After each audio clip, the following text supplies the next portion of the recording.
Namaskaram to all. It's been a great pleasure to welcome you all to the 109th birth anniversary of Sri Palakkad Mani Iyer. In the program Ulama, I just want to set a record straight that Palakkad Mani Iyer's birth date is June 10th, 1912. நிறைய இடத்துல June 12th போட்டிருக்கு. It is June 10th. For this program, I reached out to few of the top-ranking vocalists of today who were unable to participate in Manitata's 100th birth anniversary celebrations, as well as the CD that got cut subsequent to that. So I wanted to ensure that we feature these top-ranking vocalists, most of whom were able to participate and some, due to unavoidable reasons, could not. The choice of these vocalists is also based on the fact that these vocalists were around during Manitata's time, probably as young boys and girls. So our experience, which you are going to hear for yourself obviously through this program. So that was one choice. Of course, as I said, these are top-ranking artists, by their own merit. So our perspectives as much as you are, I am also looking forward to. And vocalists, many people who are watching this and also in the musical fraternity know that Manitataku எப்போதுமே vocalல ஒரு தனி பிரியம். On several occasions he has openly said that I feel that I should have been a vocalist more than a mridangist அப்படின்னு சொல்லியிருக்கார். அதனால I just thought I could reach out to vocalists at this point in time.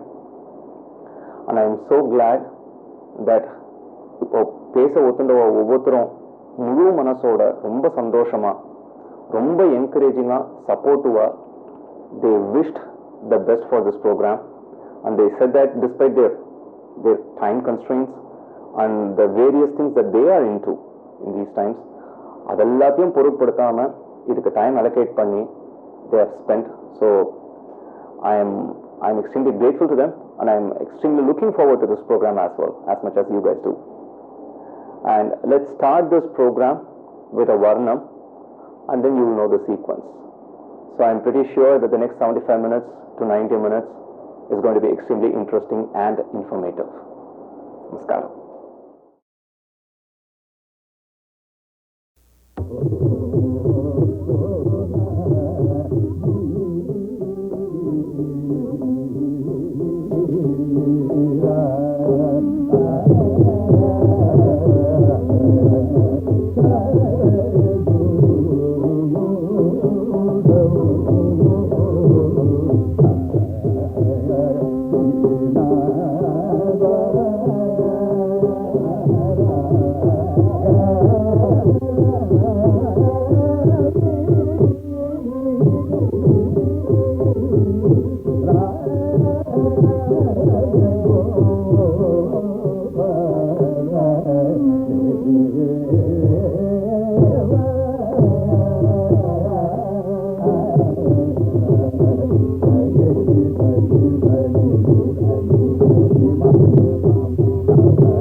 நமஸ்காரம்.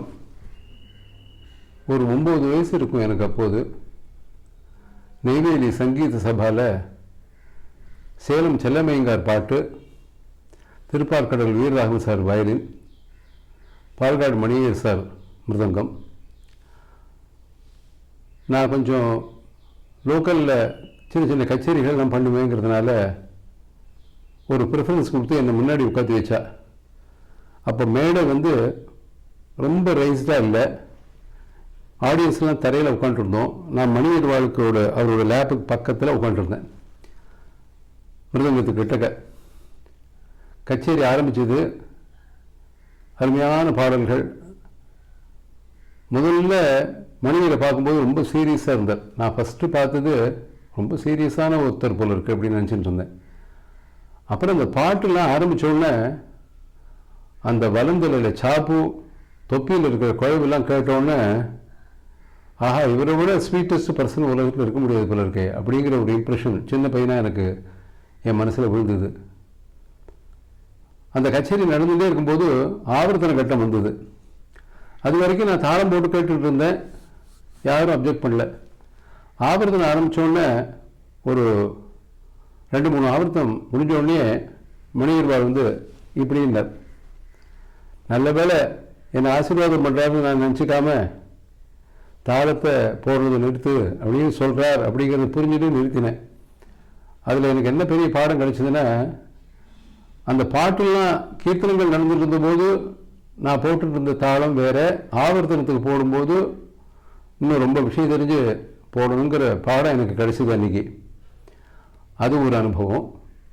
அதுக்கப்புறம் ஒரு 2 வருஷம் கழித்து L Subramaniam, L Vaidyanathan, L Shankar violin trio அதுக்கு வந்திருந்தார் மணியர்வாள்.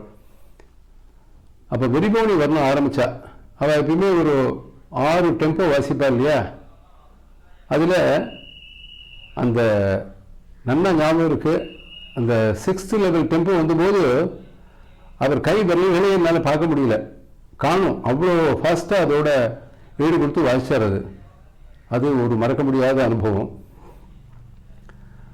அவரோட கான்டெம்பரரியாக இருந்து வாழ்ந்து கொண்டிருக்கின்ற டாக்டர் டி.கே. மூர்த்தி சார் ஏகப்பட்ட கதைகள் மணியர்வாளுடைய வாழ்க்கையில் நடந்ததெல்லாம் சொல்லுவார்.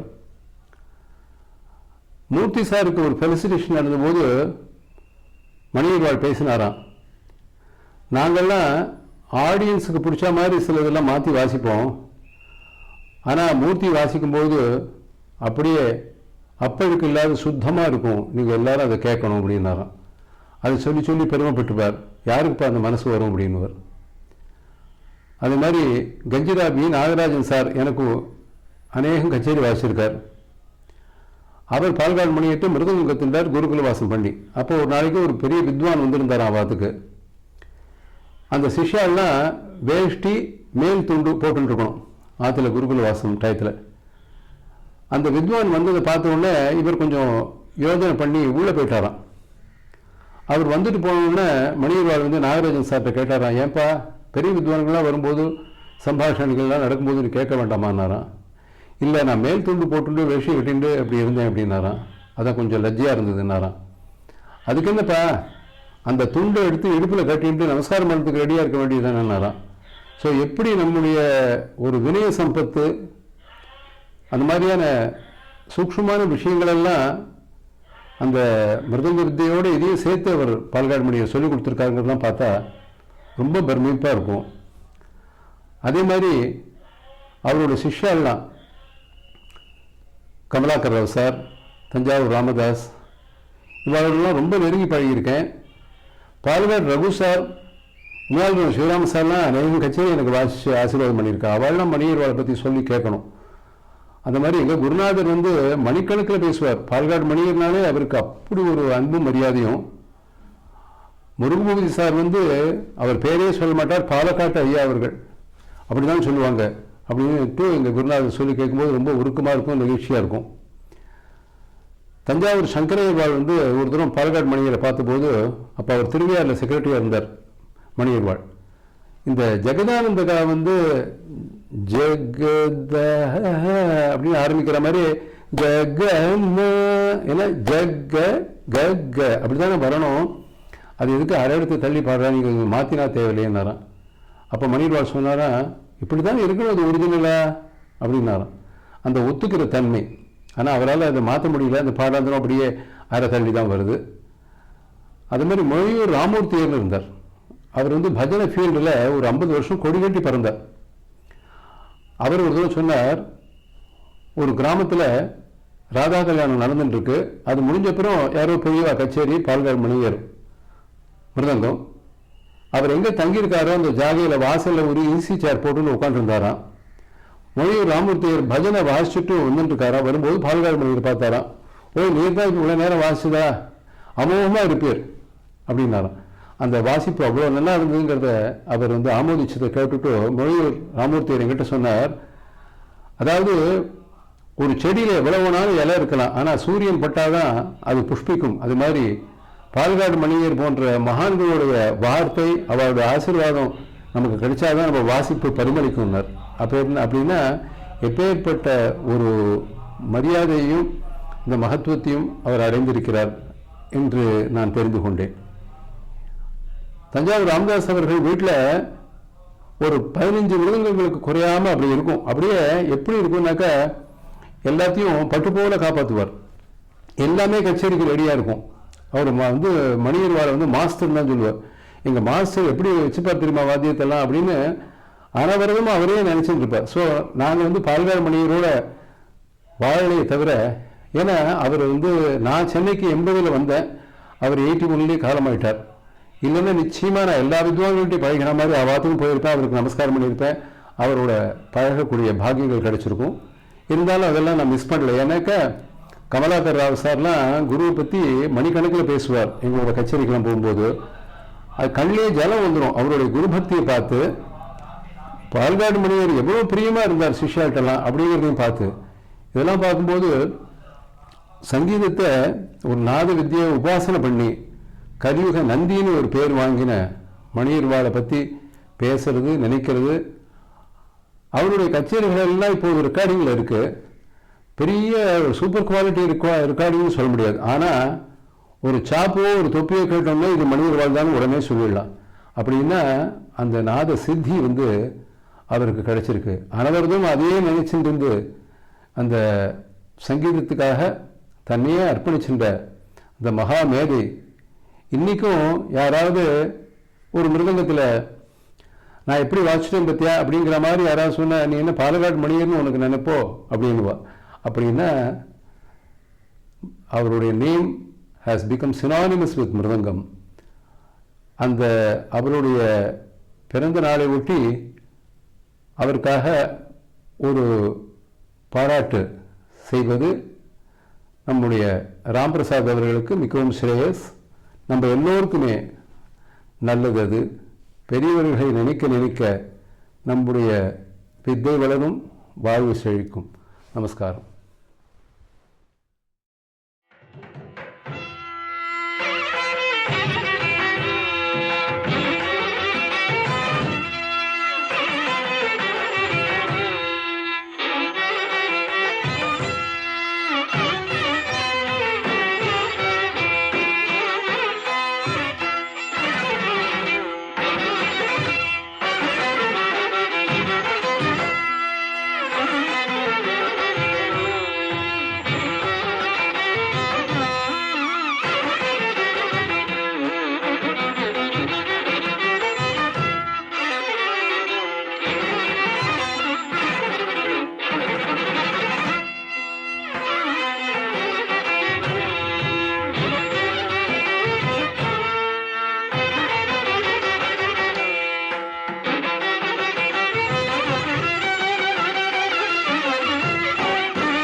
நமஸ்காரம்.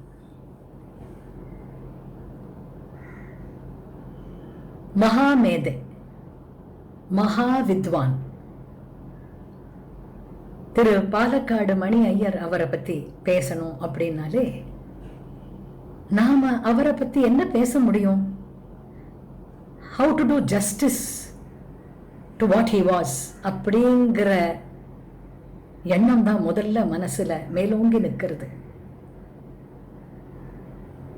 நந்திகேஸ்வரர், லய பிரம்மம், மகாமேரு, பத்மபூஷன், சங்கீத கலாநிதி, சங்கீத நாடக அகாடமி அவார்டு, இந்த மாதிரி எவ்வளவோ அவார்ட்ஸ் அவருக்கு வந்திருக்கு. அந்த அவார்டை அவருக்கு கொடுக்கறதுனால அந்த அவார்டுக்கே கௌரவம் கௌரவம் கௌரவம்.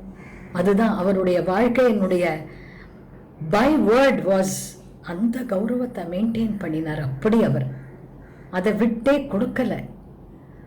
ஆரம்பிச்ச போதுலேருந்து 50 வருஷத்துக்கு மேலா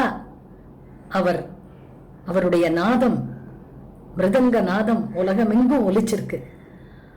அத்தனை வருஷத்துலயும் அவருடைய கௌரவத்தை விட்டே கொடுக்கல. அதை மெயின்டைன் பண்ணினார்.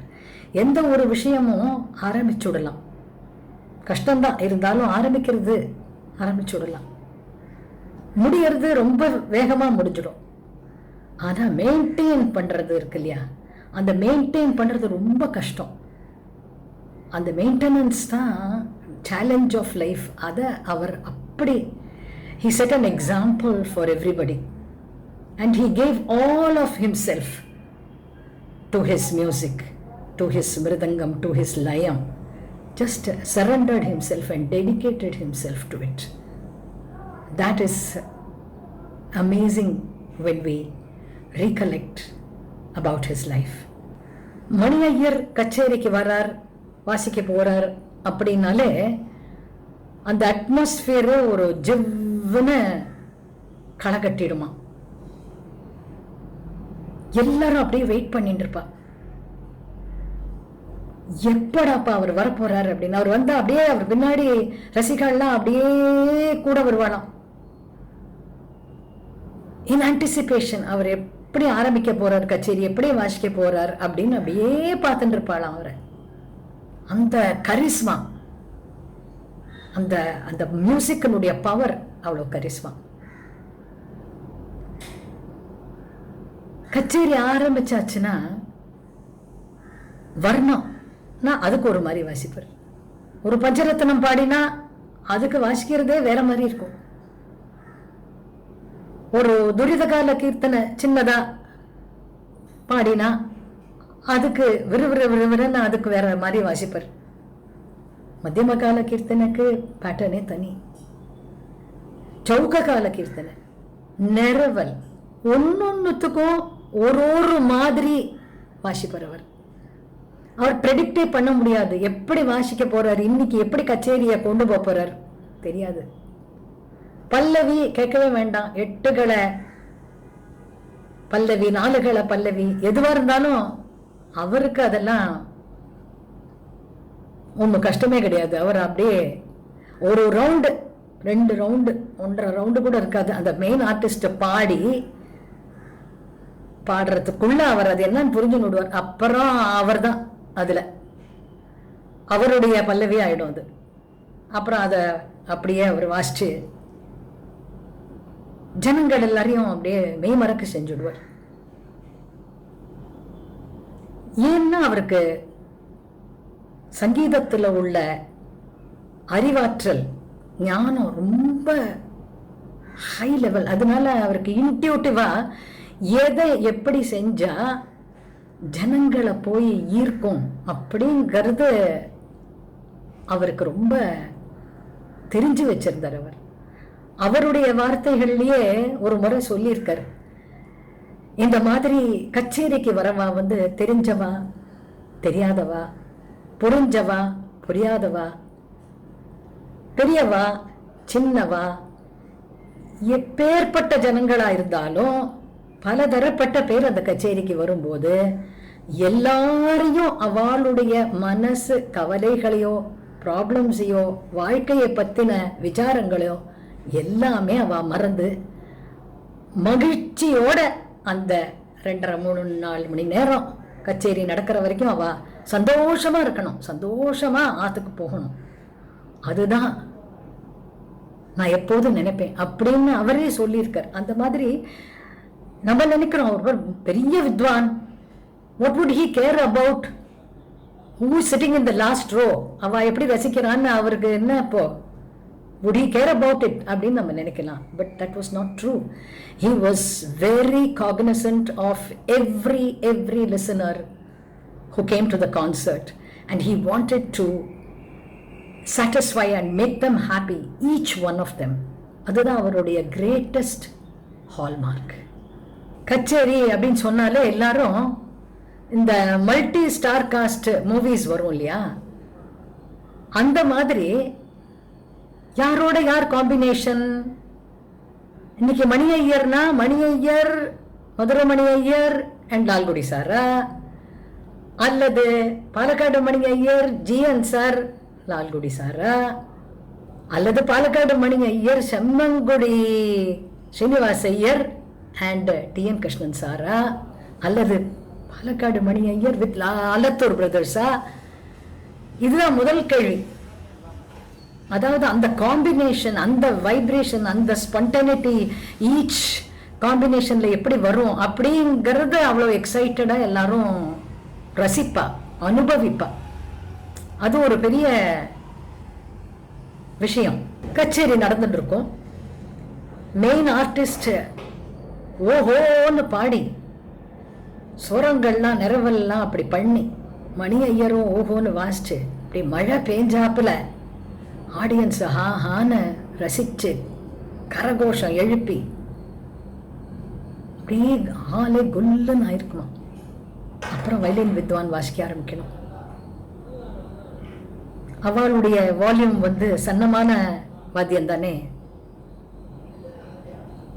அவ வாசிக்க ஆரம்பிக்கும் போது மணி ஐயர் உடனே அந்த வாசிப்பு மூலமாவே கவலைப்படாது, நான் கூட இருக்கேன், நான் கூட வரேன், நம்ம ஓஹோன் பண்ணிடலாம் அப்படிங்கிற மாதிரி ஒரு ஃபீல் கொடுத்து சப்போர்ட் கொடுத்து வாசிச்சு அவளும் கெயின் கிரவுண்டு பண்ணி அப்படியே இருக்க இருக்க இருக்க இருக்க அந்த வயலின் ரவுண்டும் ஓஹோன்னு ஆகி அதுக்கு equal applause if not more விழும்படி செஞ்சுடுவார் அவர். அதே சமயத்தில் அவர் டாமினேட்டும் பண்ண மாட்டார். நான் தான் மிருதங்க வித்வான், ஸோ நீங்கள் எல்லாரும் you have to toe my line அப்படியும் கிடையாது. I am here to support you. That is I think what he had is he had self confidence at the same time self awareness. So அவருக்கு தான் என்னன்னு தெரியும், ஃபுல்லாக தெரியும், very aware of what he is capable of. But at the same time he will not interfere and dominate and impose himself on the other artist. இது it calls for a lot of maturity, a lot of wisdom and humility. அது அவருக்கு ரொம்ப speciality. அது every year December season வரும்போது புதுசா ஏதாவது அவர் வாசிப்பார். எல்லாரும் wait பண்ணிட்டு இருப்பா. அதாவது இப்போ என்ன நியூ ரிலீஸ், இப்போ ரஜினிகாந்தோட நியூ ரிலீஸ்ல அவர் என்ன பஞ்ச் லைன் பேச போறார் அப்படின்னு எல்லாரும் வெயிட் பண்ணிட்டு இருப்பா இல்லையா.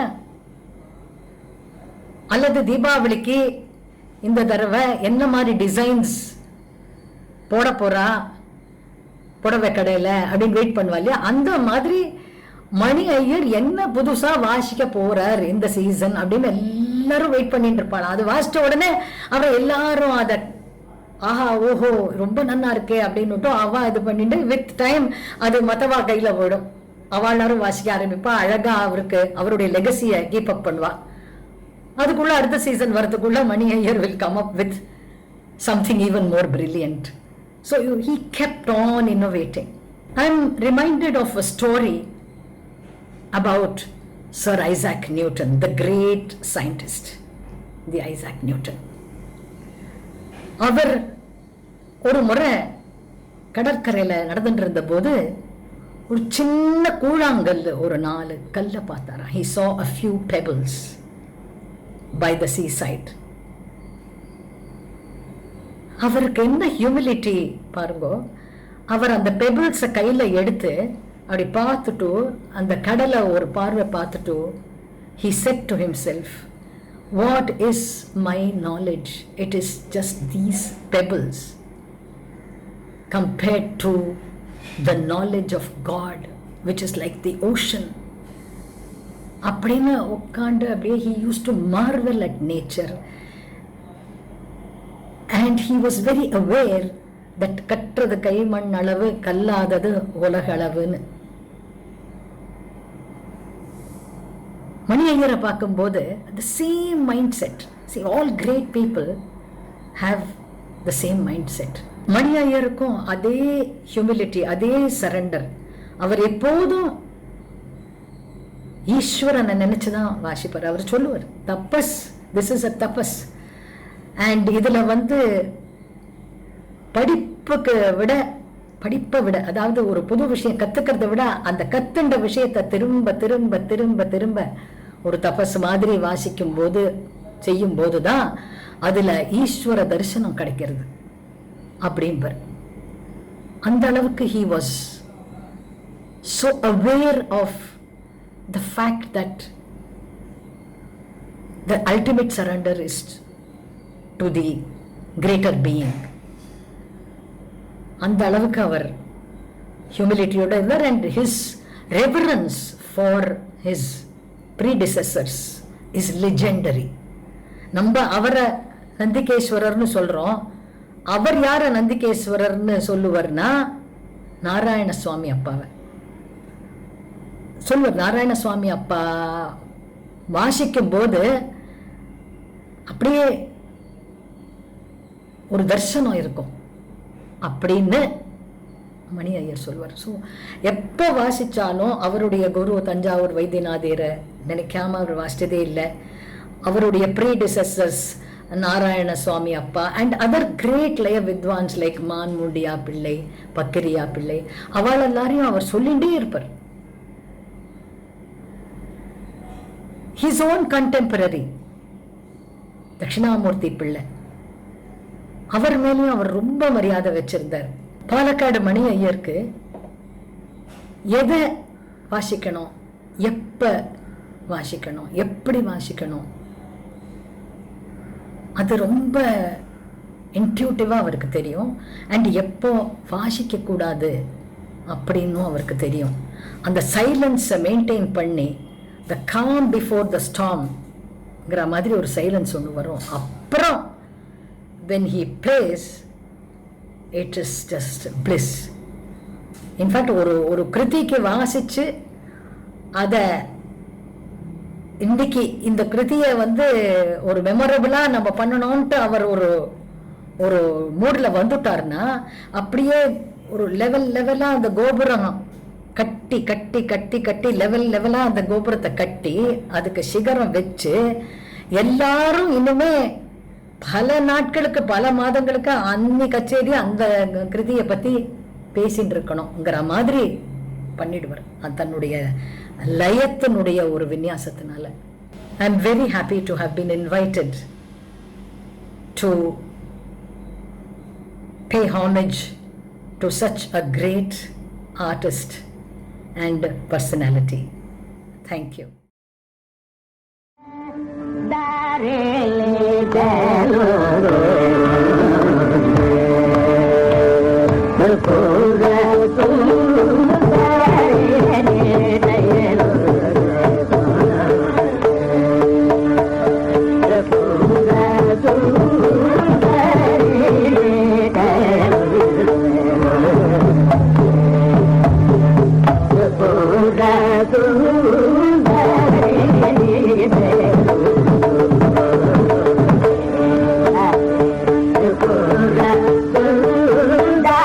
Thank you.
எல்லாருக்கும் நமஸ்காரம்.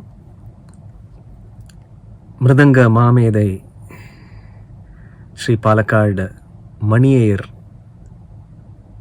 அவர்களோட 109வது பிறந்த நாள் விழா கொண்டாட்டத்தில் அதை ஒட்டி அவரை பற்றி ஒரு சில வார்த்தைகள் ஷேர் பண்ண முடிஞ்சதில் ரொம்ப ரொம்ப சந்தோஷமாக இருக்குது. இதுக்கு என்னுடைய நண்பர் திரு பாலக்காடு ராம் பிரசாதுக்கு என்னுடைய நன்றியை தெரிவிச்சுக்கிறேன்.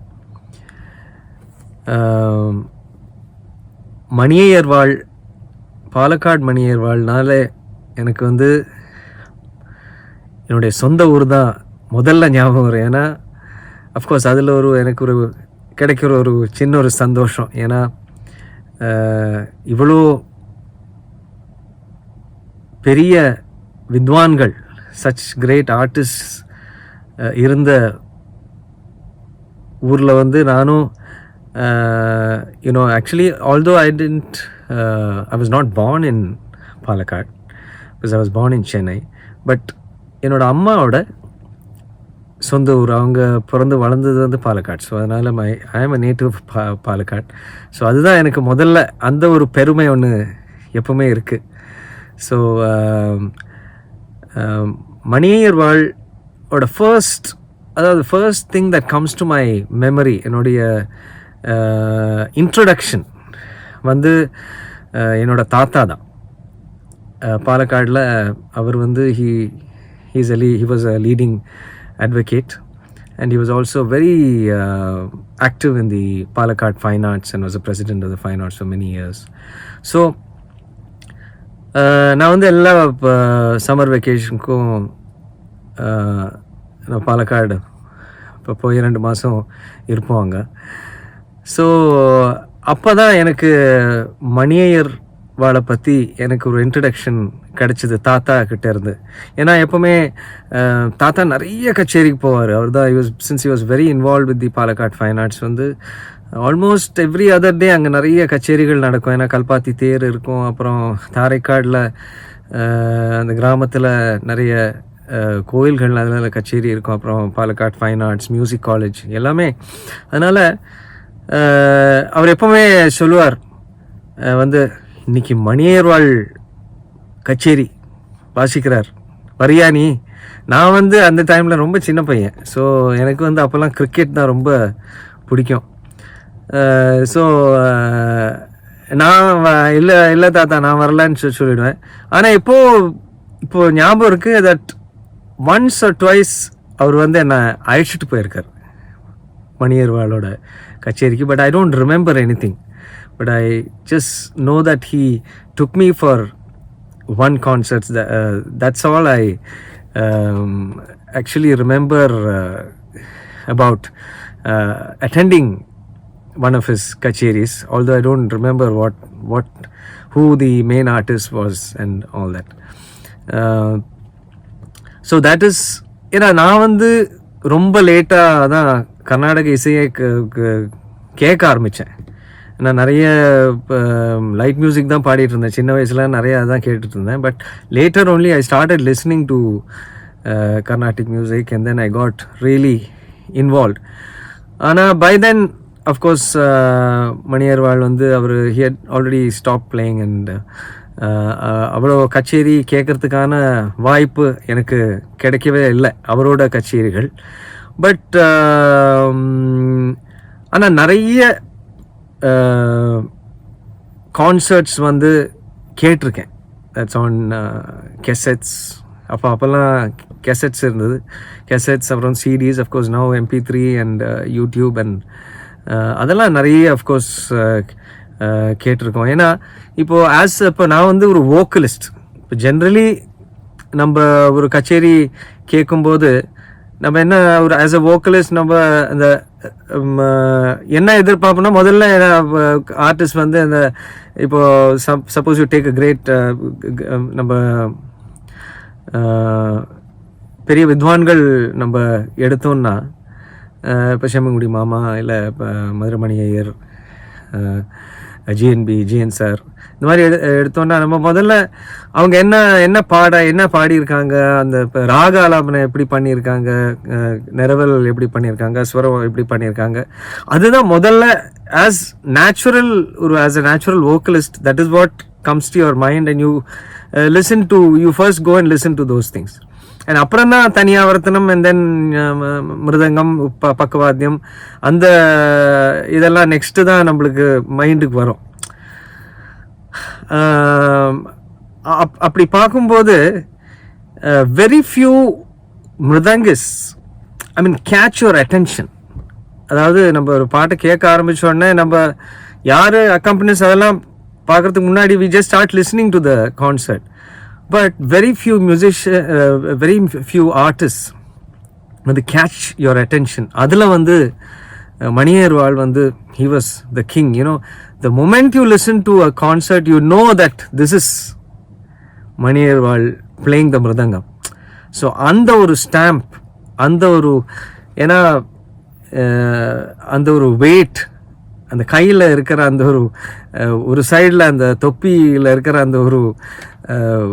அந்த வெயிட் வாசிப்பு, அப்புறம் இந்த ரைட் சைடில் கொடுக்குற அந்த ஸ்வீட்னஸ், ஸோ அந்த combination of both is what is so attractive and அதுதான் really catches your attention. And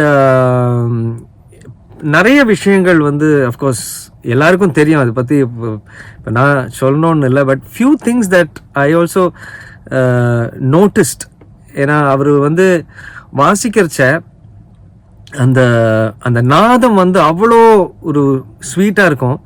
and of course எல்லாரும் வாசிக்கும் போது, இப்போ பந்தங்கம் வாசிக்கும் போது அந்த ஷட்ஜமம் கேட்டுட்டே இருக்கும்.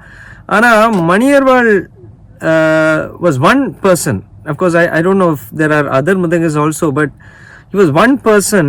You could listen to the shadjam and the panchamam also. If you notice very carefully, and the panchamam ரொம்ப பியூட்டிஃபுல் அப்படியே கேட்டுட்டு இருக்கும், which is a very rare gift. அது ஏன்னா அந்த அளவுக்கு மிருதங்கம் சேர்ந்தாதான் அந்த நோட்ஸ் வந்து அவ்வளோ பர்ஃபெக்டாக நம்மளுக்கு கேட்கும், அந்த ஃப்ரீக்வன்சி கேட்கும். So that was one very interesting experience when listening to மணியர்வாள்.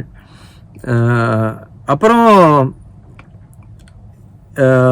some very special moments, some magical moments வந்து நிறைய கொடுத்துருக்காரு. அஃப்கோர்ஸ் எவ்வளோ கச்சேரிகள், எவ்வளோ வாசிச்சிருக்காரு, எவ்வளோ கிரேட் வித்வான்ஸுக்கு அவர் அக்கம்பெனி பண்ணியிருக்காரு.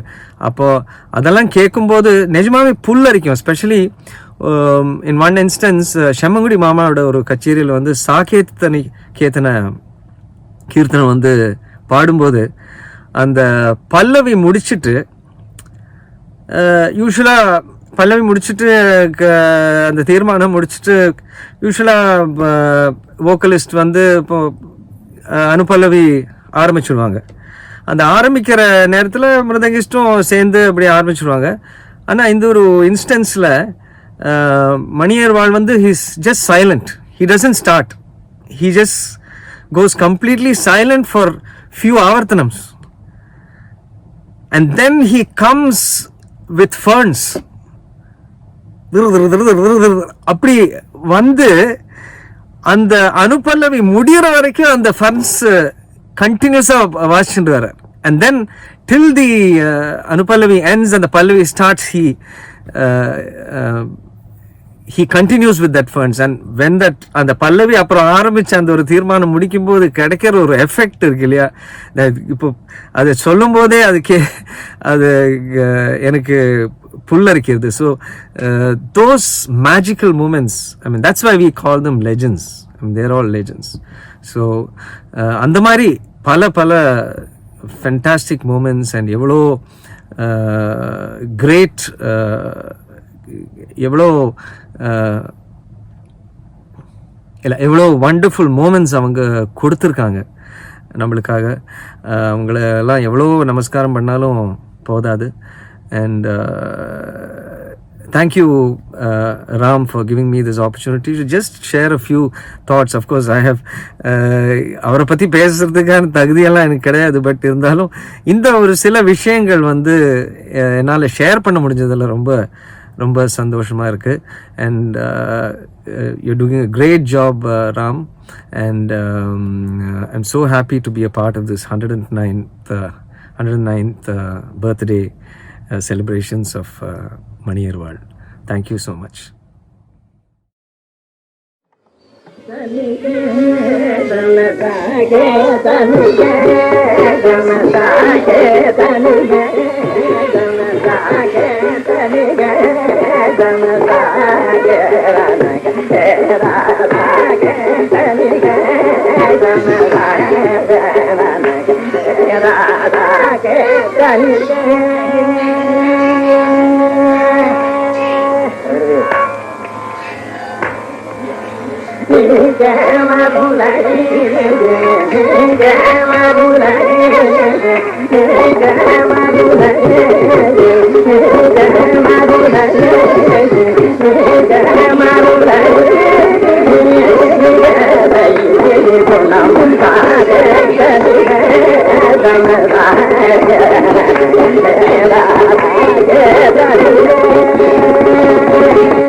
I have the privilege of saying a few words about my experience, few experiences with the great legend Sri Palgad Mani Iyer Mama.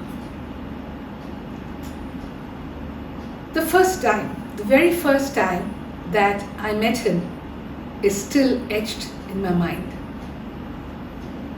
I was visiting my guru, Padma Bhushan Sangeeta Kalanidhi, Dr. M.L. Vasantakumari Amma, at Rishi Valley School, Madanapalli. So after we finished lunch that particular day, she said, "Va, Maniyar Mama poi paathutu varalam." I was so nervous and I almost shied away from going, but she was very persistent. She took me and I went, walked as her shadow, and as we opened the door, I saw Maniyar Mama reclining on his easy chair with the white towel on the handle. "வா வா வா வசந்தி" அப்படின்னார். கூட யாரு, சிஷ்ய பொண்ணா அப்படின்னார். MLV வந்து ஆமா, சுதா வெங்கட்ராமன். அப்போ இவ வந்து அந்த ஷாக்குந்தலம் பிளே இருக்கு இல்லையா, அதுக்கு ரிஹர்சல் பண்ணுறதுக்கு வந்திருக்கா அப்படின்னு சொன்ன. பாட சொல்ல அப்படின்னார். எனக்கா இங்கே பேசுறதுக்கு வெறும் உட்கார்றதுக்கே நடுங்கிட்டு இருக்கு உடம்பு, இதில் பாட்டு எங்கே வரப்போகிறது அப்படின்னு யோசித்தேன். எம்எல்வி அம்மா வந்து ராமநாதம் விஜயம் பாடு அப்படின்னா, அதுக்குள்ளே மணியர் மாமா வந்து இல்லை ஏதாவது ஒரு வர்ணம் பாட சொல்லு, ஒரு அடத்தாள வர்ணத்தை பாட சொல்லு அப்படின்னா. சரின்ட்டு கல்யாணி வனஜாட்சி அடத்தாளம் பாடினேன். 2ஆம் காலம் பாடு அப்படின்னார். 2ஆம் காலம் பாடி முடிச்சு தலையே நிமிரலைனா அவர் காலையே பார்த்துட்டு பாடினேன். பாடி முடிச்ச அப்புறம் அவர் ஒரு வாக்கியம் சொன்னார். எனக்கு வந்து அது மனசுல வந்து தெம்பு மட்டும் இல்லை, இன்னைக்கு கூட அந்த வார்த்தையை நான் நினைச்சிருந்தேன்னு எனக்கு ஒரு சக்தி குறைஞ்சிருந்ததுன்னா அந்த சக்தி திருப்பியும் ஈக்குவலிபிரியம்க்கு வந்துடும். அது என்னென்ன, பேஷா பாடினா குரல் வீணை மாதிரி இருக்கு அப்படின்னார். வேற என்ன வேணும் சொல்லுங்க. அப்படி ஒரு நம்ம எல்லாருமே இந்த உலகமே போற்றக்கூடிய ஒரு மிருதங்க வித்வான், அவர் வாயிலிருந்து அந்த வார்த்தையை வர்றது வந்து எனக்கு ஒரு பெரிய பாக்கியமா நான் கருதினேன். அதுக்கப்புறம் இன்சிடென்ட்லாம் எம்எல்வி அம்மாவுக்கு வந்து மணியர் மாமா வந்து சில கச்சேரிகள் வாசித்தேன். நான் தான் அப்போது எம்எல்வி மாடு பாடிங்கிறத பின்பாட்டு தம்புரா போட்டுனே பாடுவேன் சில வேளை. இப்போ we traveled to Rajahmundry, Visakhapatnam, I think Kakinada also, and she also released an LP record for HMV. Maniyar மாமாவும் எம்எல்வி அம்மாவும் உட்காந்து அந்த கச்சேரியை பிளான் பண்ணுவா. அதில் நிச்சயமாக சவுக்கு கால கீர்த்தனைகள் இருக்கும். ராமநாதம் விஜயம் ரொம்ப பிடிக்கும் அவருக்கு, அது இருக்கும். நமாமி விக்ன விநாயக, அப்புறம் ராமகதா சுதா. மணியர் மாமா வந்து அந்த எல்பி ரெக்கார்டுக்கு ஒரு ஆர்டிபி ஒன்று ப்ரிப்பேர் பண்ணா. கண்டச்சாப்பு இல்லை, கண்ட நடல மீனாட்சி மாமதுரை மீனாட்சி கஞ்சி காமாட்சி காஷி விசாலாட்சி மீனாட்சி மாமதுரை மீனாட்சி. இதை வந்து ஒரு நாள் முன்னாடி தான் அதை வந்து ப்ராக்டிஸ் பண்ணியிருப்பா, செட்டப் பண்ணியிருப்பா. அதை வந்து இந்த எல்பி ரெக்கார்டில் பாடி எனக்கு ரொம்ப நாள் வரைக்கும் அந்த மத்தியமாவதி, அந்த பல்லவி was my very favorite listening to at my listening time. அவருடைய பாவம், அதாவது ஒருத்தரோட பழகிறது I mean, when you meet him, when you look at his eyes, you see the fire in his eyes, you see the spark in his eyes, and you get nervous. But then when you really get to know him, ஒரு அரவணைப்பு இருக்கு அதில். ஆனால் நம்ம மரியாதையோட ஒரு பயத்தோட எப்போதுமே ஒரு நடுக்கத்தோடு தான் அவர் இருக்கிற இடத்துல நான் வந்து நிற்பேன். பட் அந்த கச்சேரிகள் பாடும்போதோ இல்லை அந்த recording பாடும்போதோ, his interaction with MLV Amma, with Kanyakumari Akka, and he would smile at me sometimes. It was such a pleasure, and those experiences are like gold nuggets in my journey of music. ரகுவர இருக்கு இல்லையா, தியாகராஜ கீர்த்தனை, அதில் வந்து மணியையர் மாமா வந்து ஒரு சங்கதி add பண்ணார் மிருதங்க வாசிக்கிறதுக்கோசரமே. ஆக்சுவலாக எங்களுடைய கடைசி சங்கதி வந்து ரகுவர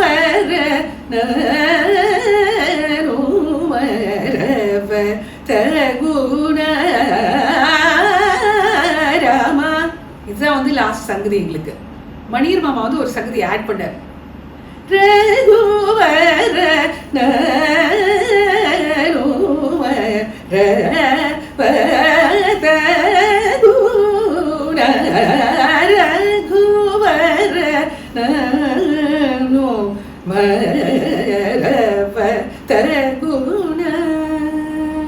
அந்த ஒரு punch and briskness was added to the entire Kriti because of that Sangati, and I would wait to sing that. அந்த கால பிரமாணம் அமைக்கிறது வந்து அந்த சங்கதி அப்படியே சரிக்கின்னு போகும் நம்ம குரல்ல. அந்த ஸ்பீடில் வந்து அமைச்சிருப்பா MLV அம்மா. அவர் வாசிக்கிறதுக்கு கேட்பானே, மெய் சிலிக்கிறது எனக்கு இப்போ நினச்சா கூட. Besides all of this, I think I have to say something about what I have observed as the hallmark of his entire body of work. Of course, he is known for his powerfully weighty and majestic style of mridangam playing, coupled with extreme clarity. என்ன சொல்லு வாசிச்சாலும், என்ன கால பிரமாணத்தில் வாசிச்சாலும், என்ன மேல் கால ஒரு கோர்வைக்கு வாசிச்சாலும், ஒரு அபிப்பிராயத்துக்கு வாசிச்சாலும், அதில் இருக்கக்கூடிய அந்த clarity was always the same. I thought his style was about making simple ideas highly impactful. From his Taniya Avarthanams, you could see that it always boiled down to sound or nada. It was not about complicated korveis, not just about korveis. It was about showcasing impact and variety. You could hear him toying with sound. Like a child plays with toys, he would play with the sound. And he would build laya varieties around a sollu, an idea, ending it robustly with small korvais or aradis. But when you hear it, when one sat down to hear him live or hear him today on the CDs or recordings, it always sounded larger than life. And at that moment, that was his testament to the tapas that he had for laya. His podi sollus stood out in weight and clarity, especially during the farans and climax. The weight of his playing just stood out and created an electricity in the environment, in the atmosphere. He would just look at the talam and his eyes would become larger. The entire body, the demeanor would change when he started playing the Taniya Avarthanam. You could hear the shruti in the mridangam. He always played the kapi mridangam, which contributed largely to his heavy style. But the shruti would stand out like a bell on his mridangam. Let's look at his approach to accompaniment. It depended on artists, of course, but he generally followed, I thought, a less is more approach. Lots of use of silence when he played. He would play exactly what the singer sang, be it the Kriti, following the Kriti, or the Swaras. No extra sul, no wastage. In fact, in his accompaniment, he barely played sollus. It was about Shruti, the song, and the silence. The appropriate restraint that was required to beautify, to elevate a particular Kriti. When he played for Marugelara, or when he played for Ramakatha Sudha, Bhama Mani Janaki Saumitri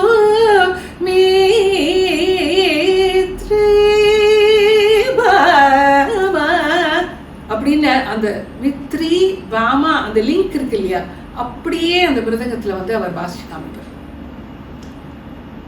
அதுவும் அந்த கான்சர்ட்ஸ்லாம் மைக்லெஸ் concerts இல்லையா, so naturally beautiful.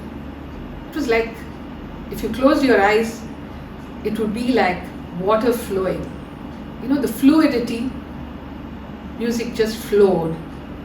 And I think that it was my bhagyam really to sit on the same dais as when my guru and Sri Maniyar Mama sat together and played with musical notes.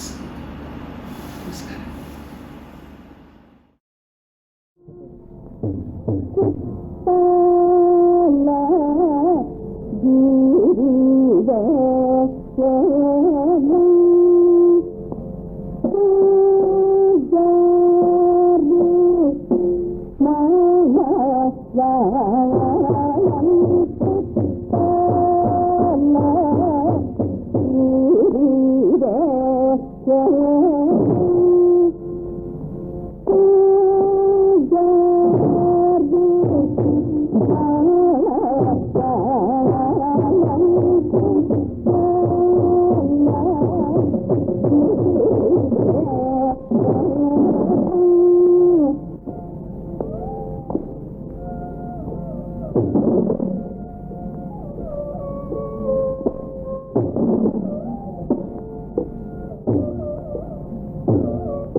Palakkad மணி ஐயர் அப்படின்னு சொன்ன உடனே தனித்தன்மை அப்படிங்கிற ஒரு வார்த்தை தான் ஞாபகம் வருது. Today when you listen to many of the mridangas, we cannot identify them by the sound that they produce. We have to either see the credits or see them in person. Mukavasi, not all, but Mukavasi.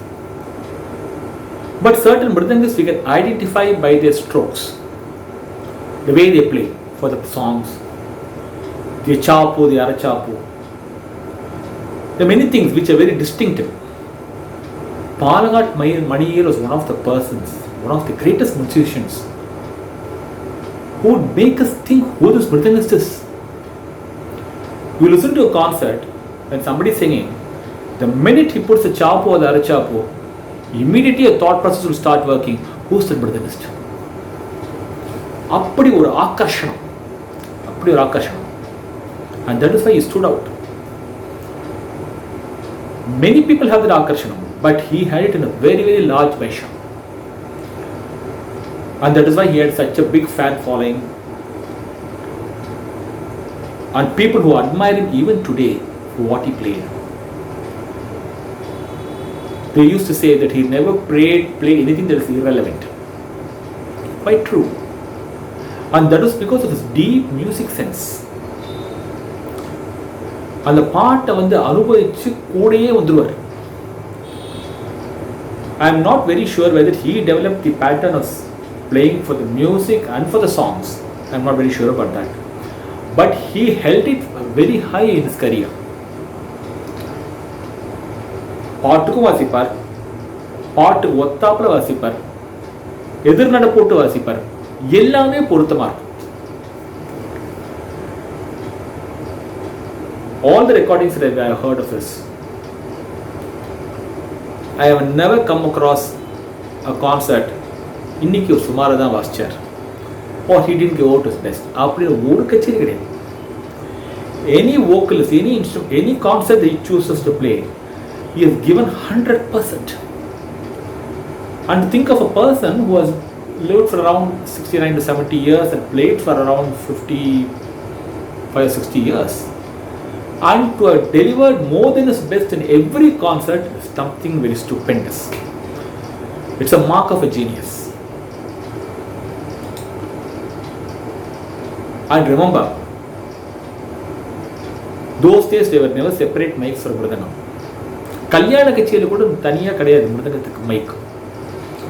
The Mridangist had to play in such a way that only one microphone, the omnidirectional microphone, should be able to pick up the entire corpus of the Mridangam sound. அப்படின்னா what an amount of depth he would have given for us to even hear his Mridangam through the recordings. என்ன ஒரு டெப்த்தோட வாசிச்சிருக்காரு. It is nothing superfluous.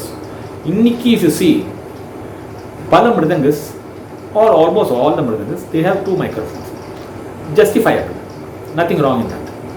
இந்த பக்கம் ஒன்று, இந்த பக்கம் ஒன்று வாசிக்கிறது வழக்கம். இன்னைக்கு எப்படி தான் நடக்கிறது, தப்பே கிடையாது. But the way they play, they suit it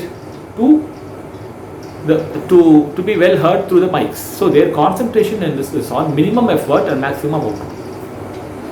Many of them, not all. But in Maniyar's case, it was a free play with depth, which could be picked by the omnidirectional mic along with the vocalist and along with the violin and tambura. அதனால ஒரு கும்கி கொடுத்தா கூட சுகமா இருக்கும். Playing with the gumki. எந்த இடத்துல கூட வரும்போது கும்கியோட வருவார், எந்த இடத்துல வந்து வலந்தரையில் ஜாஸ்தி வாசிக்கணும் அங்கே வாசிப்பார், எந்த இடத்துல வந்து ஒரு கிருத்திய டக்குன்னு தூக்கி கொடுக்குறோமோ தூக்கி கொடுப்பார். அப்படின்னு பாடுறச்ச சில ரெக்கார்டிங்ல கேட்டு பார்க்கலாம்.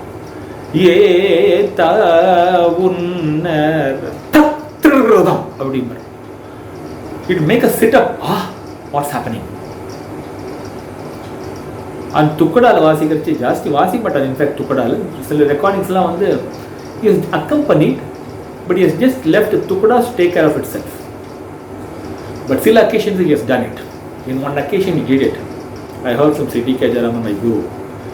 Tirumati D.K. Pattammal வந்து சங்கீத கலாநிதி வாய்ந்த வருஷம் there was a felicitation function or something in the Shastri Hall, followed by Srimati D.K. Pattammal's concert with Sri D.K. Jayaraman and Sri Balaghat Maniyar on the Mridangam. In that concert, துக்கடாக்கு கீர்த்தனை வாசிக்கிற ஒரு effort போட்டு வாசிச்சிருக்கிறவர். அதை கேட்டுட்டு தஞ்சாவூர் சங்கரையர் போன்ற மகா வித்வான்கள்லாம் அங்கே இருந்த கண்ணின் ஜலம் விட்டாலும். He was a musician who was capable of playing for anything. வர்ணத்திலேருந்து ஆரம்பிச்சு மங்கள வரலையும் anything. Personally, I have never had the good fortune of listening to him live. Although I was living in the same world as he was for around 14 years, I never got an opportunity and it was my misfortune. But I tried. My parents tried. Shastri Hall போவோம், violin trio L. Subramaniam, L. Shankar, L. Vaidyanathan வாசிச்சுட்டு இருப்பா, இவர் மிருதங்கம், மைக்லெஸ். அப்போல்லாம் auto பிடிச்சின்னு ஊபர்லாம் ஒன்றும் கிடையாது. So பஸ்ஸை பிடிச்சின்னு போனால் டிக்கெட்ஸ் க்ளோஸ் ஆகிடும், இல்லை sold out or high denomination tickets இருக்கும், we can't afford. Similarly, we would go to Srinivasa Gandhi Nilayam, he would be playing for somebody or ML of the course, somebody. Those are the artists he accompanied when we were there. Again, tickets sold out. And since it was a Michael's concert for him, வெளியில் உட்காந்து கேட்க முடியாது. You have to be in the auditorium to listen to him. So we missed him. But radio தான் I first heard him in the 70s. If I remember right, it was a concert of Dikshar Kritis, Sri D.K. Pattammal and Sri D.K. Jayaraman sang, and he played it. That was the first concert that I heard. I heard Maniyar play. And I could realize that even at that age, this is far more different and superior than many others. Far more different. The way he carried the song, the way he went along with the song, maintaining the speed, embellishing the song, stopping and pausing wherever necessary, coming back, sometimes with a flourish, sometimes very softly. இதெல்லாம் ஒரு அழகு. But I had the good fortune of listening to some of his peers. Two of them especially. One is Ramanathapuram Sri C.S. Murugabhupathi and Dr. T.K. Murthy. We are very fortunate that Dr. T.K. Murthy is still with us. But Ramanathapuram C.S. Murugabhupathi வாசிக்கிறது இவருடைய pier அவர் வாசித்து கேட்டிருக்கேன், பாலகாட் மணியர் ரெக்கார்டிங்கில் கேட்டிருக்கேன். They all had distinctive styles. And I could understand that Palaghat Maniyar had established a new style for himself, although he learned under Tanjavur Vaidyanathan. And there was a confluence of Pudukkottai Dakshinamurthy Pillai and others. Which means he has been listening to a lot of music all over. Chandala வாசிக்கிற சொற்கள்லாம் சில சமயம் வாசிப்பார். இந்த கேரளாவில் நம்ம கேட்கலாம், அதெல்லாம் வரும். And people are so they were in awe of Palaghat Maniyar. When I was a young boy, when Palaghat Maniyar was spoken about, they used to speak with a lot of respect, admiration. மணியர்வாள் வந்தார், மணியர்வாள் வாசிக்கிறார், அங்கே வாசிக்கிறார், இங்கே வாசிக்கிறார், ஒரு வருஷத்துக்கு மைக்லஸ் வாசிக்கிறார் தெரியுமோ. இப்படிதான் ஒரு பக்தி, ஒரு டிவோஷன், ஒரு அட்மிரேஷனோட பேசுவாங்க. And it so happened that I learned from Sri D.K. Jayaraman, who was almost a devotee of Sri Palaghat Maniyar. And Palaghat Maniyar was one of his benefactors. Nariya Pakavadiya வாசிச்சு, he was one of the people who was instrumental in bringing Sri D.K. Jayaraman to the fore, which Sri D.K. Jayaraman himself has acknowledged. So during our music classes, Sri D.K. Jayaraman used to tell us a lot about Sri Palaghat Maniyar. எப்படி கச்சேரி முன்னாடியே வந்துடுவார், குவைட்டாக இருப்பார், ஜாஸ்தி பேச மாட்டார். இது acknowledge with not அப்படிம்பார். And how you would play and encourage அப்படின்னு சத்தம், ஒரு ஜெஸ்டர் வரும். அப்புறம் எப்படி கச்சேரி நன்னா இருந்தால் எப்படி அது சொல்லுவார். அதே மாதிரி பாலக்காட்டில் அவர் உற்சவம் நடத்துறச்சே அவர் யாருக்கு வாசிப்பாரோ சொல்லவே மாட்டார். திடீர்னு ஒரு ஜெயராமா நீ பாட்டு நான் வாசிச்சுடுறேன் அப்படி மாதிரி இந்த மாதிரி 2-3 தடவை பண்ணியிருக்காரு. He had a lot of affection for Sri D.K. Jayaraman, Sri K.V. Narayan Swami. அந்த ரெக்கார்டிங்ஸை நான் கேட்டிருக்கேன். ஒரு ஜூனியர் ஆர்டிஸ்ட் பாடுறார், நம்ம வாசிக்கிறோம், நம்மளை விட ஒரு 15-20 வயசு சின்னவர் அப்படிங்கிற எண்ணமே கிடையாது. Complete involvement, the same involvement that you saw when he played for Arikudi or when he played for other seniors, அதே இன்வால்மெண்ட், அதே ஒரு குவாலிட்டி பார்க்கலாம். சில சமயம் ஒரு கஷ்டம் வந்தால் கூட ரிக்வஸ்ட் பண்ணி பாராம், ஜெயராமா இந்த ஸ்ருதி கொஞ்சம் இறங்க மாட்டேங்கிறது, நீ கொஞ்சம் கூட ஏற்றிக்கிறியா அப்படின்னு கேட்பாராம்.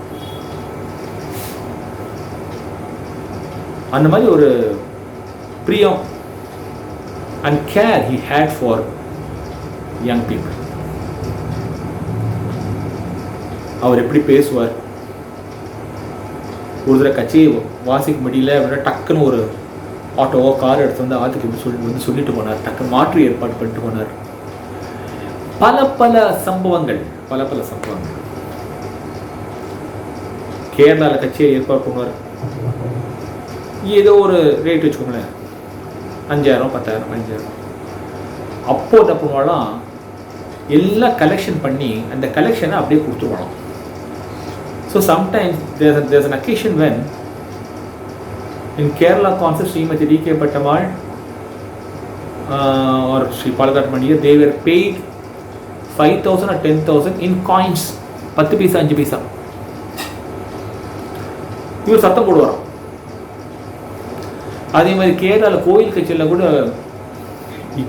இப்போ நம்ம நடக்கிறதா இல்லையா தெரியல, பட் கோவில் கட்சி நானே பார்த்துருக்கேன். பீடி பிடிச்சிட்டே கச்சேரி கேட்போம். அவனுக்கு அது ஒரு வழக்கம். இவருக்கு அது பிடிக்காது, இவர் கத்துவார். இதெல்லாம் ஸ்ரீ டி.கே. ஜெயராமன் சொல்லியிருக்கார். நானே அப்புறம் பார்த்தேன் கூட்டத்தில் மாதிரி பீடி பிடிச்சி கச்சேரி. He was a disciplinarian, highly respectful for all of them, for his peers, for his juniors, had good word for everyone. பிடிக்கலன்னா நெகட்டிவாக வார்த்தை பேச மாட்டார். அது ரொம்ப நாசுக்காக சொல்வார். ஒரு அக்கேஷனில் ஒரு மியூசிஷியனுக்கு ஒத்துந்தார், அந்த பேர் சொல்ல நான் விரும்பலை, அது அனாவசியம். அவருடைய குட்னஸ் மாத்திரம், அவருடைய டேக்ட் அது மாத்திரம் தெரிஞ்சதாக போகும். அந்த மியூசிஷியனுடைய சாயந்தரம் வாசிக்க போகிறார். அந்த மியூசிஷியனுடைய கச்சேரி காத்தால வந்து ரேடியோவில் ஃபஸ்ட் டைம் வாசிக்க ஒத்துன்னு இருக்கார். ஒத்துன உடனே அது காத்தால அந்த பாட்டை கேட்டிருக்கார். இவருக்கு மனசுல பிடிக்கல. ஐயோ இந்த பாட்டு நான் வாசிக்கணுமா, ஒண்ணுமே சொல்ல, யார்கிட்டயும் ஒண்ணுமே காமிச்சுக்கல. The concert was cancelled. இந்த பாட்டு நன்னா இல்லை, நான் வாசிக்க மாட்டேன், நான் வாசிக்கக்கூடிய பாட்டு இல்லை, இவர் இன்னும் கொஞ்சம் நன்னா பாட்டும். Even the family members may not know. அவ்வளோ அழகாக அந்த கச்சேரி ட்ராப் பண்ணிட்டேன். தான் வாசிக்க போகிற பாட்டு, தான் வாசிக்க போகிற குவாலிட்டி என்னங்கிறது he was very very particular. Sri Palakkad Maniyar உடைய நினைவுகள் பண்ணப்போ நான் பார்த்துருக்கேன். I have seen him as I was there in the function wherein he gave Sangeeta Chudamani Award to Palagat Sri Raghu in Sri Krishnan Sabha. அந்த function attend பண்ணேன். And the person himself was very attractive. அந்த ஏஜில் ஒரு கருப்பு கண்ணாடி போட்டு white and white ஒரு அங்கவஸ்திரத்தை கொண்டு போகணும். And he spoke with a lot of articulation. There was not a single unnecessary word in his speech. நறுக்குன்னு பேசினார், உள்ளத்தை பேசினார், ஓவராக புகழல, அளவோடு பேசி அழகாக உட்காந்துட்டார். So that spoke a lot about that person. Brevity, good common sense, and a lot of equilibrium in his mind. So Palakkad மணி ஐயர் அப்படின்னு நம்ம சொன்னாக்க தனித்தன்மை ஒரு எஸ்டாப்ளிஷ் பண்ணி கொடுத்தாரு. அதனால தான் இன்னைக்கும் மிருதங்கம் வாசிக்கிற அத்தனை பேரும் ஒரு ஸ்டேட்டஸோடு இருக்கா, ஒரு ஸ்டேச்சரோடு இருக்கானாக்கா கண்டிப்பாக பாலகாட் மணியருடைய ஒரு மிகப்பெரிய contribution. And people like me who were children when he was in the eve of his career, we could see how well he was celebrated. That celebration I don't think I have seen after him. Balagaat Maniyar celebrate பண்ண அப்புறம் நல்ல மிருதங்கஸ்தா இருக்கா, but அவர் தூக்கி வச்சு அவரை celebrate பண்ண மாதிரி மற்றவர்களை பண்ணி நாம் வந்து பார்க்கல. Will there be another Balagaat Maniyar for us? Yes. God has his own ways taking care of things. We will certainly have another Balagaat Maniyar, another M.S. Subbulakshmi. But will it happen during our lifetime? Adu solla mudiyadhu. That's God's wish. So such avatars will keep coming. And we should be blessed that we were during his period and we are still able to hear him through the recordings. ರಗತಿನಾಕವರು ಅಂಬಮದಿ ರಗತಿನಾಕವರು ಅಂಬಮದಿ ರಗತಿನಾಕವರು ಈ ಮಹಿಳೋದನಿಂದಿನ ಅಂಬಮದಿ ರಗತಿನಾಕವರು ಈ ಮಹಿಳೋದನಿಂದಿನ ಅಂಬಮದಿ ನಾಕವರು ಈ ಮಹಿಳೋದನಿಂದಿನ ಅಂಬಮದಿ ರಗತಿನಾಕವರು ಈ ಮಹಿಳೋ ನನಿಂದಿನ ನಾಕವರು ಈ ಮಹಿ ನನಿಂದಿನ ರಗತಿನಾಕವರು ಈ ಮಹಿಳೋ ನನಿಂದಿನ ನಾಕವರು ಈ ಮಹಿಳೋ ನನಿಂದಿನ ನಾಕವರು ಈ ಮಹಿಳೋನಿನ ಅಂಬಮದಿವೆ ರಗತಿನಾಕವರು ಅಂಬ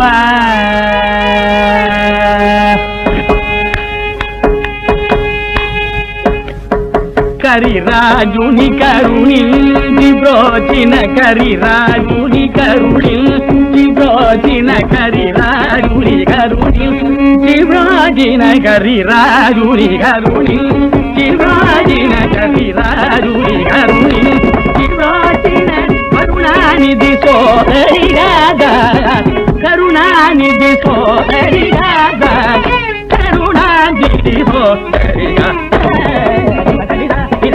ಭಗವತಿ ನಿಧನಿ ಧನಿ ಭಗವತಿ ನಿಧನಿ ನಿಧನಿ ಭಗವತಿ ನಿಧನಿ ಧನಿ ಭಗವತಿ ಭಗವತಿ ಭವನಿ ಧನಿ ಧನಿ ಭವನಿ ನಿಧನಿ ಧನಿ ಭಗವತಿ ನಿಧನಿ ಭವನಿ ನಾಕವರು ಈ ಮಹಿಳೋನಿಲ್ಲುವಿನ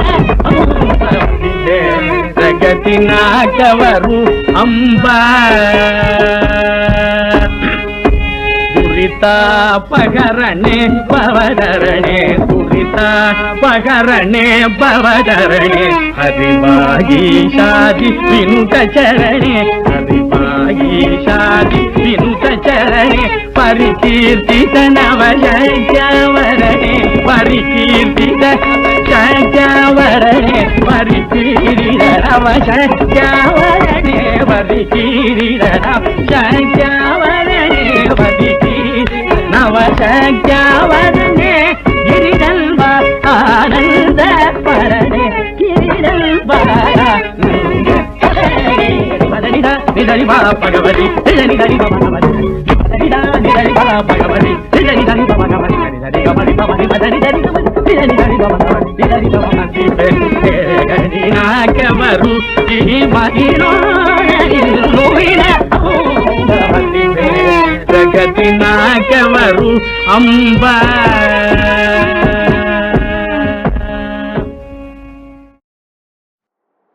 நமஸ்காரம். லேட் 70s சொல்லலாம். எங்கள் அப்பாவோட நான் திருச்சூருக்கு ட்ரெயினில் போயிட்டுருக்கேன். அங்கே சமூக மடத்தில் மார்னிங் வந்து ஒரு செமினார், சாயங்காலம் கச்சேரி. 2 மகா மேதைகள், மறக்க முடியாத ஒரு நிகழ்ச்சி எனக்கு அன்னைக்கு.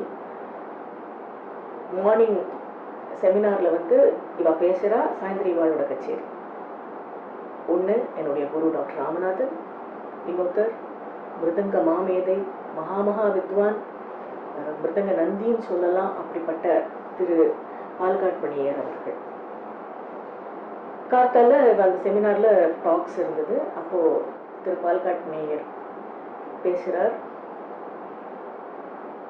அப்போ பல விஷயங்களை பத்தி பேசும்போது மேன் ஆஃப் வெரி ஃபியூ வேர்ட்ஸ்ன்னு சொல்லுவாங்க, அந்த மாதிரி அழகா கிறிஸ்பா புதுப்படி அழகா பேசிகிட்டே வந்தார். எனக்கு பெரிய வயசு இல்லை, பட் ஒரு இம்பேக்ட். ஏன்னா எங்கள் அப்பா பக்கத்தில் உட்காந்து சொல்கிறான், கவனிச்சுக்கோ என்னெல்லாம் சொல்கிறாரு பாரு, எப்படி பேசுகிறாரு பாரு, என்ன இன்னும் முக்கியமான விஷயம் கவனி கவனி அப்படின்னு. அதனால இது எல்லாம் இந்த ஒரு இம்பேக்ட் இருக்கிறதுனால எனக்கு நன்னாவே ஞாபகம் இருக்கு. அப்போ ஹி மேட் திஸ் ஸ்டேட்மெண்ட், அதாவது பாடுறவெல்லாம் சௌக்கியமா பாடுவோம், கணக்கு வாசிக்க தான் நாங்கள் இருக்கோமே அப்படின்னு. இதை சொன்ன உடனே ஒரே ஆரவாரம் ஜனங்களிடையே, ஆடியன்ஸில். ஆஹா, இப்படிப்பட்ட ஒரு மகா மேத மிருதங்கத்துக்குன்னு அப்போ அதுக்குன்னே பிறந்தவர் இவர் இப்படி சொல்கிறாரே அப்படின்னு. அன்னைக்கு ஈவினிங் கச்சேரி, எங்கள் குரு கச்சேரி, திரு பால்காட் மணியர் மிருதங்கம். அப்படி கேட்டு வந்தோம். திரும்பி எங்கள் அப்பா எப்படி பாரு, கவனிச்சுக்கோவர் எப்படி அமர்த்தரா இருப்பாரு, இவர் இப்படி பூர்ண சந்திரிக்கா பலுக்கவி மீனா பாட அவர் எப்படி அமர்த்தின் வரா இருப்பாரு, அவர் அப்படியே தன்னோட சொத்தாக்கிக்கிறார் பாட்டு ஒரு பாட்டை அப்படின்னு அப்பா சொல்லிட்டு இருந்தார். So that was the first time அந்த மகா மேதையை நான் நேராக பார்த்து கேட்கறது.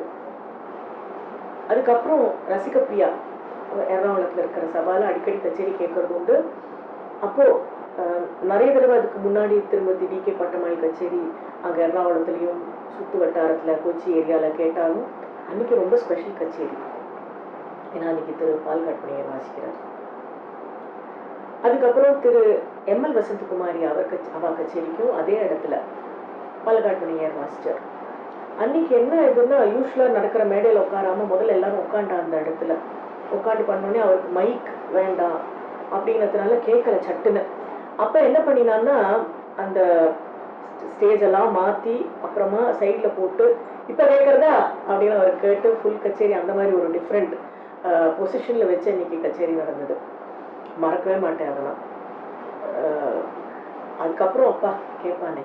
அப்புறம் எங்கள் குருவோட சேர்ந்து கேரளா ஃபைன் ஆர்ட்ஸில் எல்லாம், பிகாஸ் நான் குழந்தையில அங்கே கேரளாவில் வளர்ந்ததுனால எனக்கு அந்த சுற்று வட்டாரத்தில் தான் நிறைய கச்சேரி கேட்கக்கூடிய ஒரு சந்தர்ப்பம்.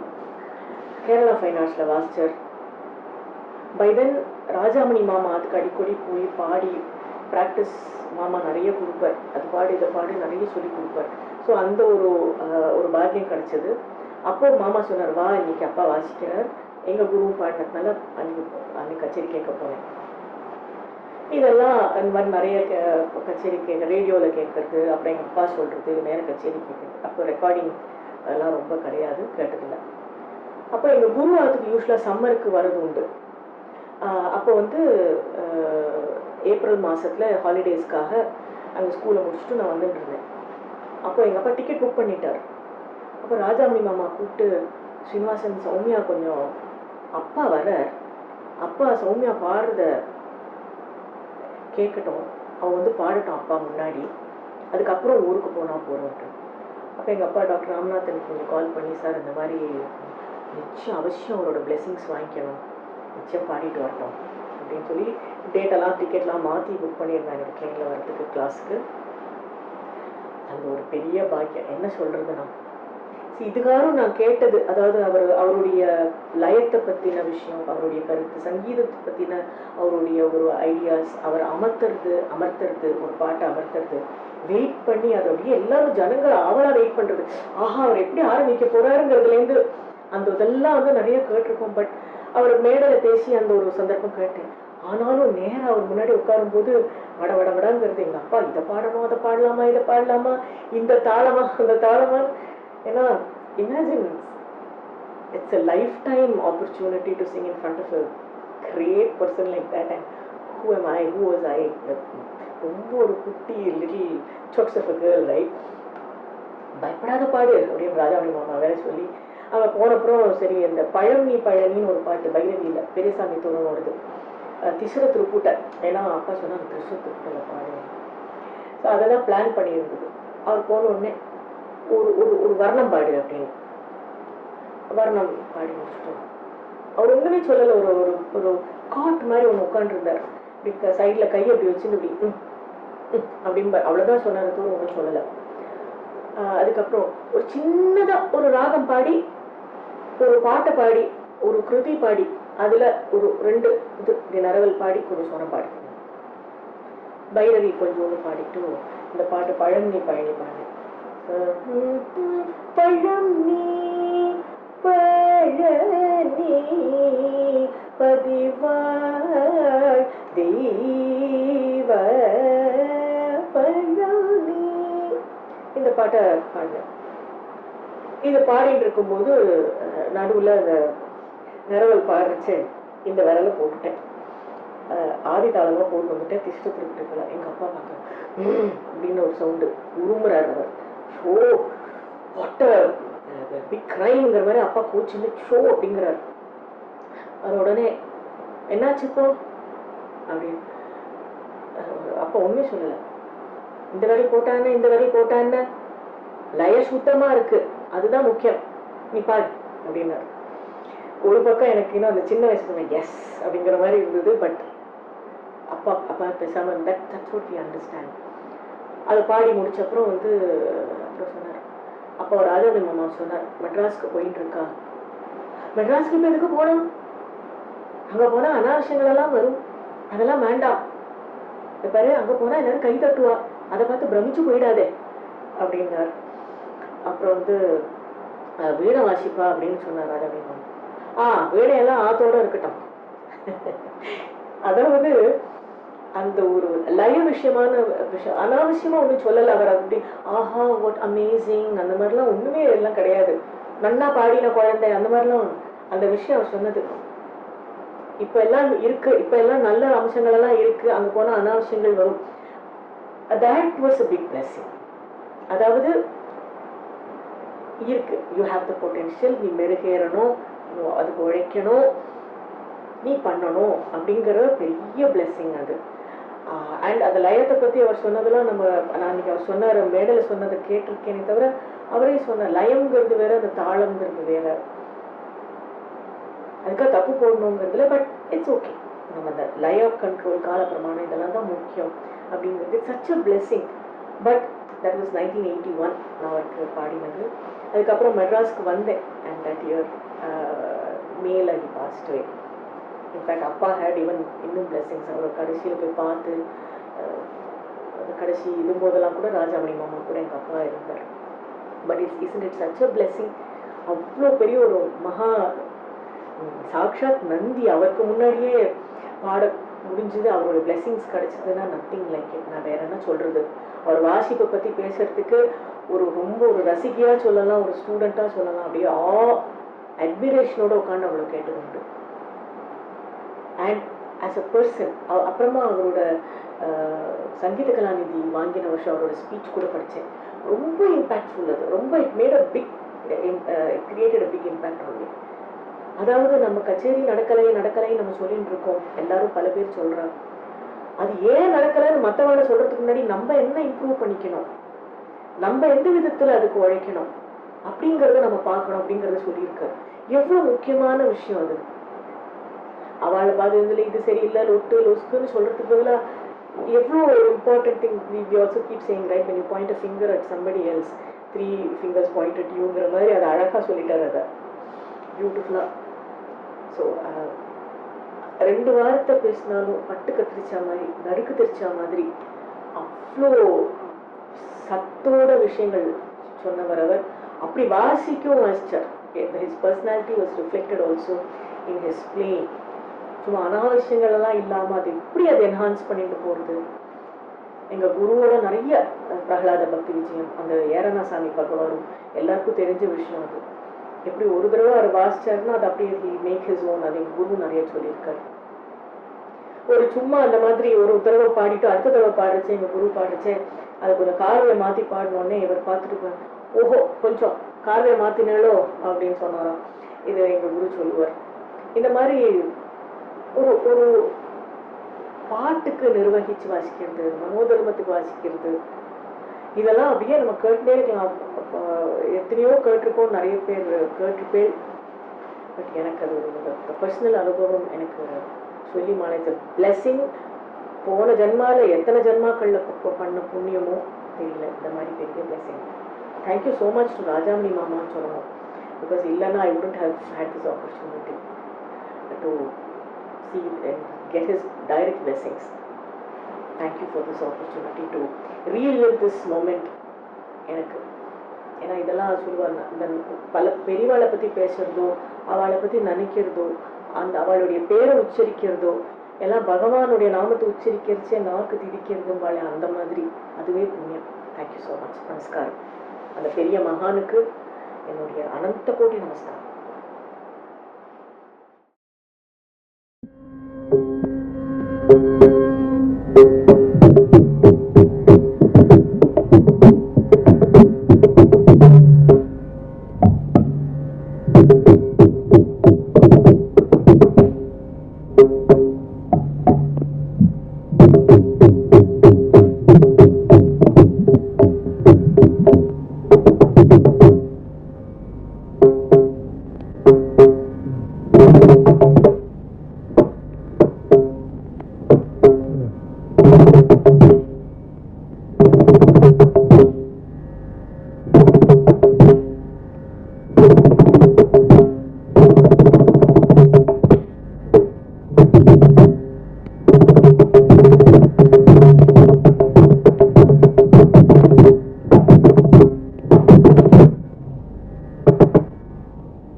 The last 1 hour or so, we have been drenched in music and also have been exposed to fascinating experiences of our favorite musicians of today, some of our favorite musicians of today. And இதுலேருந்து என்ன தெரிய வருதுன்னா, இப்போ பேசினவா ஒவ்வொருத்தரும் they are top stars in their own right. But பெரியவான்னு வரும்போது அவளுக்கு இருக்கிற அந்த ரெஸ்பெக்ட், அந்த மரியாதை அப்படிங்கிறது வந்து நம்ம கர்நாடக சங்கீதம் எங்கள் தாத்தா சொல்லுவார், குரு பரம்பரையாக வருதுங்கிறதுனால ஒவ்வொரு ஆர்டிஸ்ட்டும் பாடுறதுக்கு முன்னாடியோ இல்லை அவளோட வாத்தியத்தை தொடறதுக்கு முன்னாடியோ முதல்ல அவளோட பெரியவாளை நினச்சிட்டு அவளோட பிளெஸிங்ஸை இன்வோக் பண்ணினதுக்கு அப்புறம் தான் ஒரு சாப்பாசாவோ ஒரு தத்தித்தோணமோ ஒரு சாப்பாசா வேலையிலேயோ போடணும்னு சொல்லுவார்.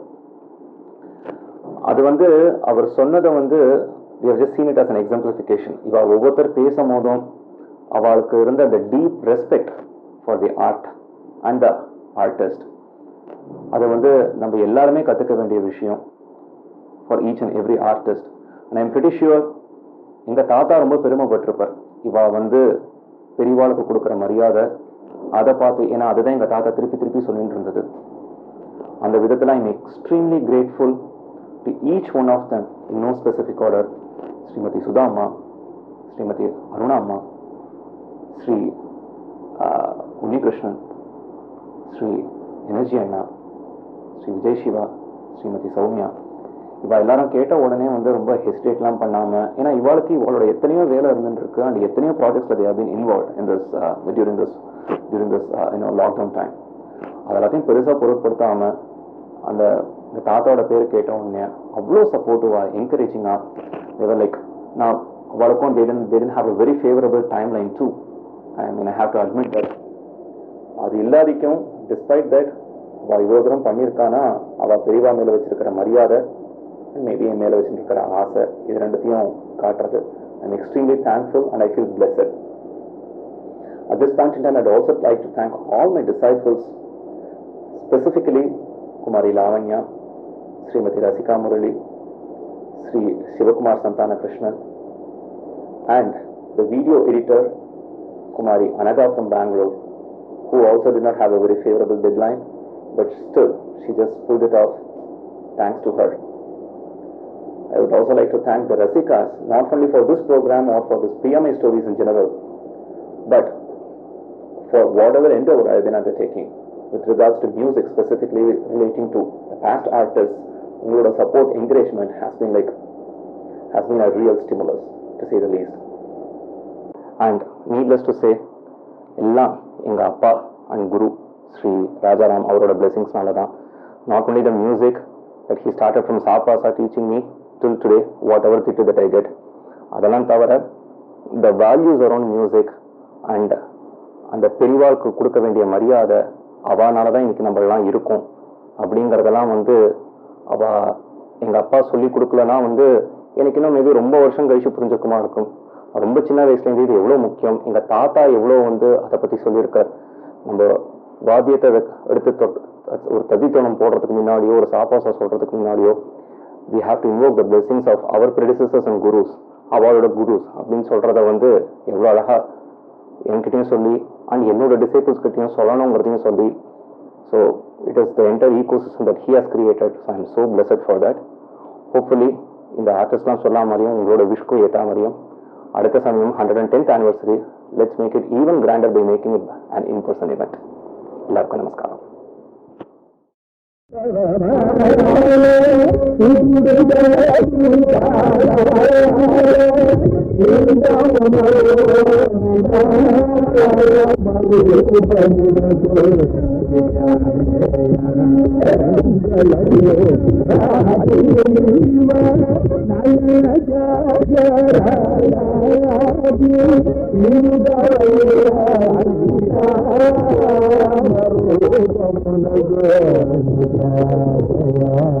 Mangalaya